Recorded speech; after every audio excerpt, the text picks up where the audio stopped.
Hello friends, எல்லாருக்கும் வணக்கம். இந்த வீடியோவில் நம்ம என்ன பார்க்குறோம்னா, தமிழக அரசு ஊழியர்களுக்கு 2024 ஜனவரி மாத அகவிலைப்படி 51% உயர்வு வெளியான முக்கிய தகவல். வாங்க டீட்டெயில்ஸாக பார்க்கலாம்.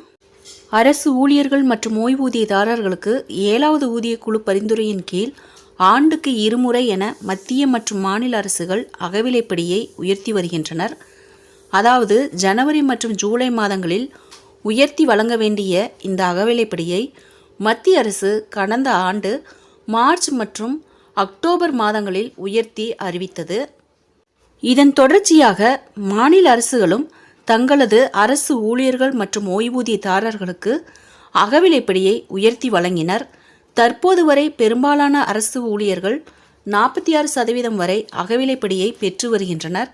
இந்த ஆண்டுக்கான ஜனவரி மாத அகவிலைப்படி உயர்வானது கடந்த மார்ச் மாத அறிவிப்பு போல் இல்லாமல் முன்கூட்டியே அறிவிக்கப்படும் என தகவல்கள் வெளியாகி உள்ளது. இந்நிலையில் ஜனவரி மாத அகவிலைப்படி உயர்வு அறிவிப்பு கடந்த ஆண்டை போல மார்ச் மாதத்தில் அறிவிக்காமல் லோக்சபா தேர்தலை முன்னிட்டு அதற்கு முன்னதாகவே அறிவிக்க உள்ளதாக தகவல் வெளிவந்துள்ளது. அதுவும் இம்முறை அகவிலைப்படி 5% உயர்த்தி 51% உயர வாய்ப்புள்ளதாகவும் குறிப்பிட்டுள்ளனர்.